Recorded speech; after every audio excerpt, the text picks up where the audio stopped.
Hi friends, welcome to government jobs portal.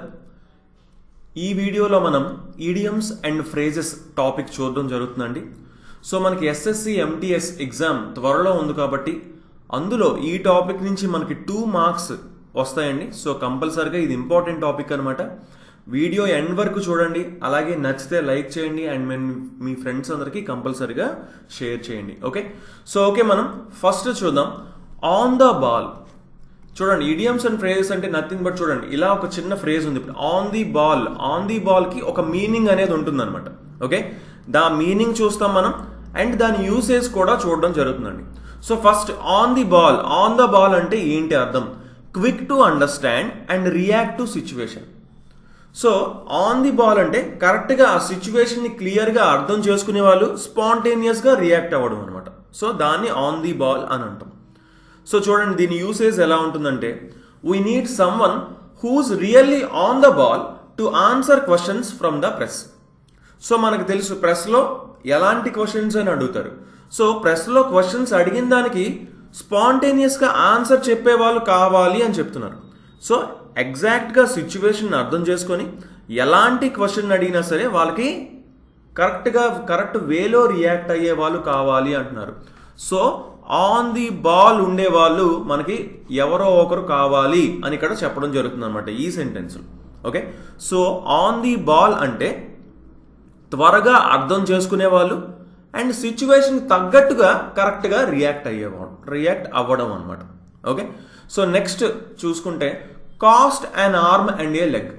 Cost and arm and a leg అంటే very expensive అండి. చాలా చాలా ఖరీదైన వాటిని మనం cost and arm and a leg అంటాం. దీన్ని ఎలా యూజ్ చేసుకోవచ్చు? Be careful with that, it cost and arm and a leg.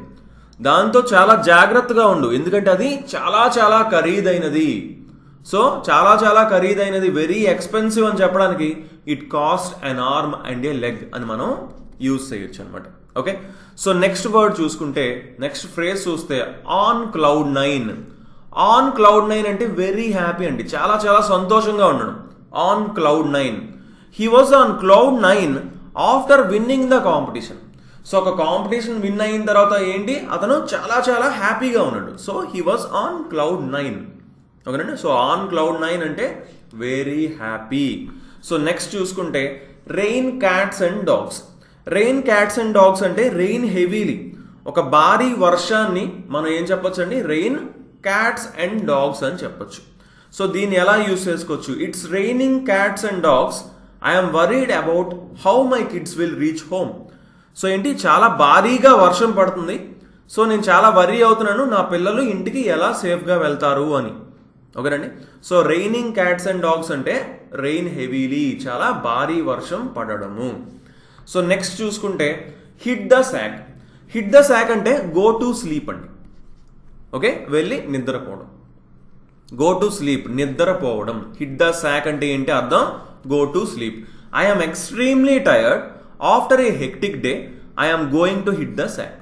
So ఏంటి, చాలా టైర్డ్ అయిపోయారంట, హెక్టిక్ డే అన్నారు. సో చాలా వర్క్స్ చేసి బాగా టైర్డ్ అయిపోయారు, సో నిద్రపోతారంట. So I'm going to hit the sack, so I will sleep అని చెప్తున్నారు అక్కడ. ఓకేనండి, సో నెక్స్ట్ చూసుకుంటే at the 11th hour. At the 11th hour అంటే అట్ ద లాస్ట్ మూమెంట్ అని, అంటే చివరి నిమిషంలో అని. చివరి నిమిషంలో, he arrived there at the 11th hour. So అతను ఏం చేశాడు, చివరి నిమిషంలో వచ్చాడు అనమాట. ఓకే, అతను ఏం చేశాడు, చివరి నిమిషంలో వచ్చాడు.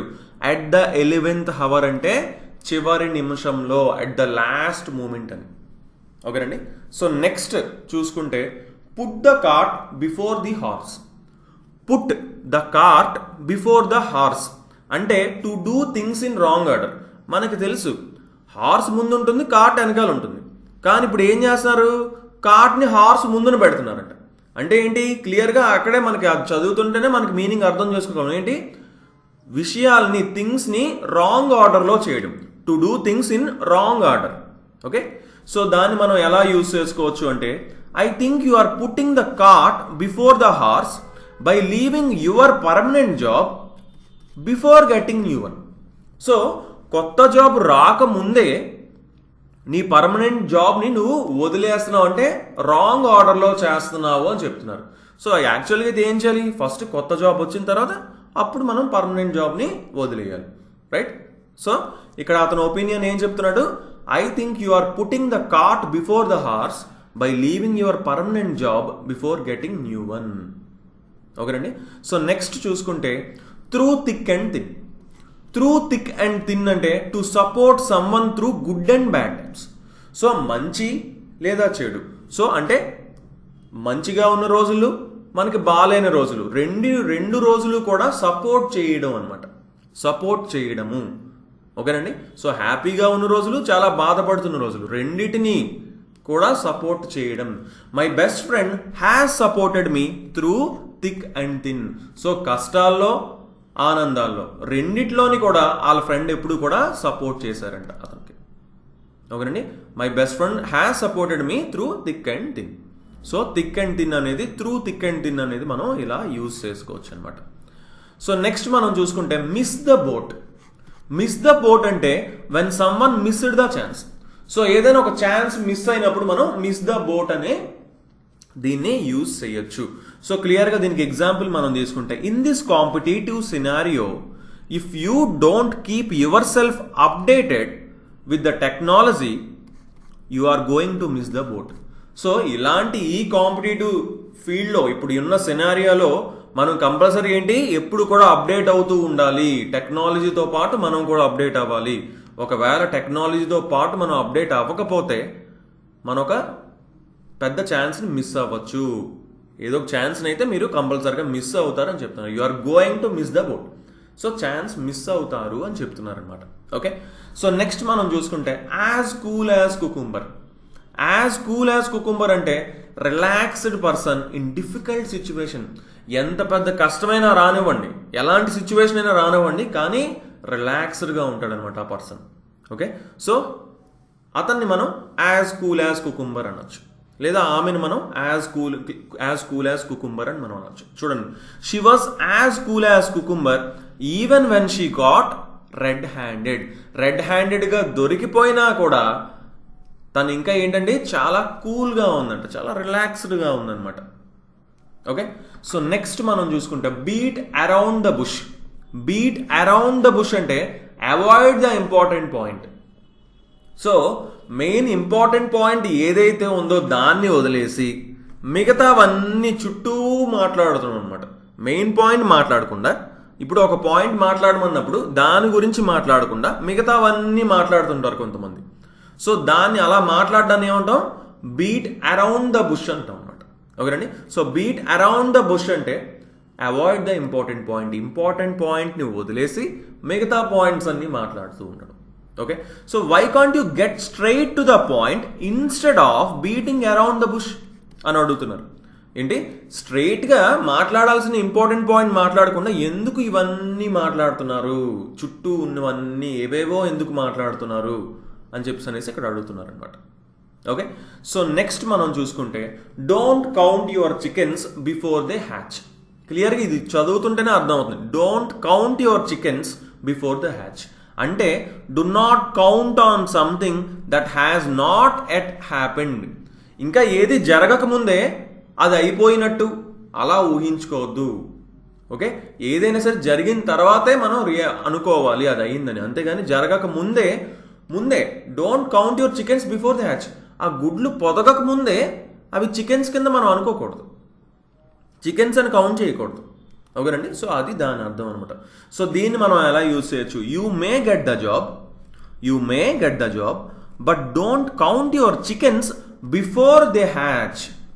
Wait till you get the offer letter before you throw the party. క్లియర్గా ఏం చెప్తున్నారంటే, ఇక్కడ ఒక అతనికి ఇంకా జాబ్ రాకముందే, అంటే ఆఫర్ లెటర్ రాకముందే ఏం చేస్తున్నాడు, అతను పార్టీ ఇద్దాం అనుకుంటున్నాడు అనమాట. అప్పుడు ఇంకొక అతను చెప్తున్నాడు, ఫస్ట్ ఆఫర్ లెటర్ అయినా కనీసం రాని, ఇంకా జరగని దాని గురించి ఆల్రెడీ జరిగిందని అనుకోవద్దు, ముందు కనీసం ఆఫర్ లెటర్ రాని అప్పుడు నువ్వు పార్టీ ఇద్దు కానీ అని చెప్తున్నారు. ఓకేనండి. So do not count on something that has not yet happened. ఇంకా జరగనిది, కన్ఫామ్గా జరుగుతుందో లేదో తెలియదు, మనం అనుకోవచ్చు, చాలా అనుకుంటాం కన్ఫామ్గా జరుగుతాయని, బట్ అవన్నీ జరగవు కదండి. సో అది కంపల్సరిగా జరుగుతుంది అని మనం ముందే ఏమీ చేయకూడదు అని ఈ సెంటెన్స్ చెప్తుంది అనమాట మనకి. ఓకే, సో నెక్స్ట్ మనం చూసుకుంటే every cloud has a silver lining. Every cloud has a silver lining అంటే good things come after bad things. అంటే ప్రతి కష్ట సమయం తర్వాత ఒక మంచి జరుగుతుంది అంటున్నారు. సో ప్రతి కష్టం తర్వాత మంచి జరుగుతుంది అని మీనింగ్ అనమాట దీన్ని. ఓకే, సో క్లియర్గా ఎక్కడ యూస్ చేయొచ్చు చూడండి. I know that your job is not going well and you are stressed out, but don't worry, things will be better soon. Every cloud has a silver lining. So every cloud has a silver lining అంటే చెడు తర్వాత మంచి అనేది కంపల్సరీగా వస్తుంది అని చెప్తున్నారండి ఇక్కడ. ఓకేనండి, నాకు తెలుసు నీ జాబ్ బాగా అవ్వట్లేదు అండ్ చాలా స్ట్రెస్ ఫీల్ అవుతున్నాను, కానీ వర్రీ అవ్వద్దు, అన్నీ కూడా బెటర్గా మారతాయి. ఎందుకంటే కంపల్సరిగా చెడు తర్వాత మంచి వస్తుంది, కష్టం తర్వాత సుఖం వస్తుంది అని ఇక్కడ క్లియర్గా చెప్తున్నాను అనమాట. ఓకే, సో నెక్స్ట్ చూసుకుంటే once in a blue moon. దీన్ని చదివితేనే అర్థమైపోవాలండి మనకి. Once in a blue moon అంటే హ్యాపెన్స్ వెరీ రేర్లీ అని, ఎప్పుడో ఒకసారి జరుగుతుందని. Once in a blue moon, once in a blue moon అంటే హ్యాపెన్స్ వెరీ రేర్లీ, ఎప్పుడో ఒకసారి జరుగుతుంది. Because I live in abroad I get to see my parents once in a blue moon. నేను abroad foreign కంట్రీస్లో ఉండడం వల్ల మా పేరెంట్స్ని నేను ఎప్పుడో వెరీ రేర్గా కలుసుకుంటాను అంటున్నారు. వెరీ రేర్గా కలుసుకుంటాను అని చెప్తున్నారు ఇక్కడ. Okay, so once in a blue moon అంటే హ్యాపెన్స్ వెరీ రేర్లీ, ఎప్పుడో రేర్గా జరిగేది. ఓకే, సో నెక్స్ట్ మనం చూసుకుంటే bite off more than you can chew. క్లియర్గా సెంటెన్స్ చదువుతుంటే కూడా అర్థమైపోతుంది మనకి. ఏంటి? Bite off more than you can chew. So చూడండి ఏమంటున్నాడు, attempt more than one is capable of doing. నువ్వు నీ క్యాపబిలిటీ కంటే మించి చేద్దాం అనుకోవడం, అటెంప్ట్ చేయడం. ఓకేనండి, ఇప్పుడు మీరు ఫర్ ఎగ్జాంపుల్ ఒక 50 kg వెయిటే ఎత్తగలరు మీకు తెలుసు, కానీ 100 kgని ఎత్తడానికి ట్రై చేయడం. మీకు తెలుసు, మీ కెపాసిటీ తెలిసి కూడా దాన్ని ఇంకా పెద్దదాన్ని అటెంప్ట్ చేయడాన్ని మనం అటెంప్ట్ చేసేటప్పుడు ఆ బిహేవియర్ని మనం ఈ సెంటెన్స్తో మనం చెప్పొచ్చు అనమాట. చూడండి, I think I bit of more than I could chew when I agree to paint this house by my self. క్లియర్గా ఏం చెప్తున్నాడు, నా కెపాసిటీకి మించి నేను ఒప్పేసుకున్నాను, ఈ ఇల్లు మొత్తం పెయింట్ చేస్తానని చెప్పి నా కెపాసిటీకి మించి నేను ఒప్పేసుకున్నాను అనుకుంటున్నాను అంటున్నాడు. ఓకే, సో ఇలాంటి కేసెస్లో మనం యూజ్ చేయొచ్చు అనమాట. సో నెక్స్ట్ మనం చూసుకుంటే burn the midnight oil. Burn the midnight oil అంటే study very late at night, బాగా అర్ధరాత్రుల వరకు ఇంకా చదువుతూ ఉండడం అనమాట. Burn the midnight oil అంటే బాగా లేట్ నైట్స్ వరకు చదువుతూ ఉండడం. Before my exams I was burning the midnight oil every night. Exam ముందు రోజులు మొత్తం నేను ప్రతిరోజు కూడా ఏం చేసేవాడిని, రాత్రి లేట్ అయ్యే వరకు నేను చదివేవాడిని అని చెప్తున్నాను. So burn the midnight oil అంటే study very late at night. Okay, so next మనం చూసుకుంటే to burn candle at both the ends అంటే exhaust oneself by doing too many things. చూడంటే చాలా ఎక్కువ పనులు చేసి బాగా అలిసిపోవడం, ఎగ్జాస్ట్ అయిపోవడం. To burn candle at both the ends అంటే అట్నుంచి ఇట్నుంచి రెండు ఎండ్స్ నుంచి కాల్ చేస్తున్నారు అంటున్నారు క్యాండిల్ అంటే ఏమవుతుంది, సో స్ట్రెస్ ఎక్కువ అవుతుంది అనమాట. అంటే ఒకేసారి చాలా పనులు చేయడం అనమాట. అప్పుడు ఏమవుతాం, బాగా ఎగ్జాస్ట్ అయిపోతాము. సో దీన్ని ఎలా వాడచ్చు అంటే she has been burning the candle at both the ends by doing a full time job and preparing for her exams. Okay, for her exams. So అంటే ఏం చేస్తున్నారంట, ఆవిడ ఒక ఫుల్ టైం జాబ్ చేస్తూ ఒక పక్క, ఇంకో పక్క ఎగ్జామ్స్ కూడా ప్రిపేర్ అవుతున్నారంట. సో ఒకేసారి చాలా పనులు చేస్తున్నారు, దానివల్ల ఏమవుతారు, ఎగ్జాస్ట్ అయిపోతారు. సో ఇక్కడ మనం ఎలా యూస్ చేసాం, she has been burning the candle at both the ends by doing a full time job and preparing for her exams. ఓకేనండి, సో ఇలా మనం యూజ్ చేయొచ్చు. సో నెక్స్ట్ మనం చూసుకుంటే కాక్ అండ్ బుల్ స్టోరీ. క్లియర్గా అందరికీ తెలిసిందే ఇది. కాక్ అండ్ బుల్ స్టోరీ అంటే ఏంటి, made up story that one should not believe. So అంటే ఒక ఊహాజనితమైన ఒక కథ చెప్పడం అనమాట. సో అది నిజం కాదు యాక్చువల్గా, కానీ అప్పటికప్పుడు ఏదో తయారు చేయడమో లేకపోతే ముందు నుంచి ఊహించుకోవడమో అలా సరదాగా చెప్పడం. కాక్ అండ్ బుల్ స్టోరీ అంటే ఏంటి, ఏదో కల్పన చెప్పడం అనమాట. సో అది నిజం కాదు, అది ఎవరు నమ్మకూడదు బేసిక్గాని ఇక్కడ మనకి meaning. He told us some cock and bull story about having lost all his money. So అతను మనీ పోయింది, కానీ దానికి ఏం చెప్పాడు, ఒక కట్టు కథ అల్లాడంట. కాక్ అండ్ బుల్ స్టోరీ, ఒక కట్టు కథ చెప్పాడంట. సో అది కట్టు కథ అనమాట, అంటే అది నిజం కానిది cock and bull story. Okay, so next చూసుకుంటే spill the beans. Spill the beans అంటే రివీల్ ఏ సీక్రెట్. సో ఒక సీక్రెట్ని చెప్పేయడం, ఒక సీక్రెట్ని చెప్పేయడం. This is a secret, don't spill the beans to anybody. ఇది ఒక సీక్రెట్, ఇది ఎవరికి చెప్పొద్దు అని చెప్తున్నారు ఇక్కడ. ఓకేనండి, కానీ స్పిల్ ద బీన్స్ అంటే ఏంటి అర్థం, చెప్పేయడం, సీక్రెట్ని రివీల్ చేసేయడం. డోంట్ స్పిల్ ద బీన్స్ అంటున్నారు ఇక్కడ, అంటే చెప్పొద్దు, సీక్రెట్ని చెప్పొద్దు ఎవరికి అని చెప్తున్నారు ఇక్కడ. ఓకేనండి, సో నెక్స్ట్ క్వశ్చన్ మనం చూస్తే, నెక్స్ట్ పాయింట్ చూద్దాం. At 6s and 7s. At 6s and 7s అంటే కన్ఫ్యూజ్డ్, డిస్ఆర్గనైజ్డ్, చాలా కన్ఫ్యూజింగ్గా ఉండడం. డిస్ఆర్గనైజ్డ్ అంటే సరిగ్గా ఉండకపోవడం, అమర్చడం. డిస్ఆర్గనైజ్డ్గా ఉండడం అంటే ఒక పద్ధతిగా వెళ్ళకపోవడం అనమాట. డిస్ఆర్గనైజ్డ్. కన్ఫ్యూజ్డ్ అంటే బాగా కన్ఫ్యూజ్ అవ్వడం. సో దీన్ని మనం ఎలా తీసుకోవచ్చు, దీన్ని మనం ఎలా వాడచ్చు అట్ 6s and 7s అంటే, the new college admissions test were poorly explained, leaving the students at 6s and 7s. So అక్కడ ఒక కాలేజ్కి అడ్మిషన్స్ జరుగుతున్నాయి, దానికి ఎగ్జామ్స్ పెడతారు కదండి, వాటిని క్లియర్గా ఎక్స్ప్లెయిన్ చేయలేదంట. దానివల్ల స్టూడెంట్స్ అందరూ ఏమున్నారు, కన్ఫ్యూజన్లో ఉన్నారు, చాలా కన్ఫ్యూజన్లో ఉన్నారు. Leaving the students at 6s and 7s. At 6s and 7s అంటే కన్ఫ్యూజ్డ్. ఓకేనండి, సో ఓకే గైస్, మనం కొన్ని ఇడియమ్స్ అండ్ ఫ్రేజెస్ చూడడం జరిగింది.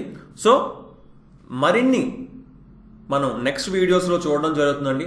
సో తప్పకుండా మా ఛానల్కి సబ్స్క్రైబ్ చేసుకోండి. అలాగే ఈ వీడియో నచ్చితే లైక్ చేయండి అండ్ మీ ఫ్రెండ్స్ అందరికి కంపల్సరీగా షేర్ చేయండి. So thanks for watching and have a nice day. Bye.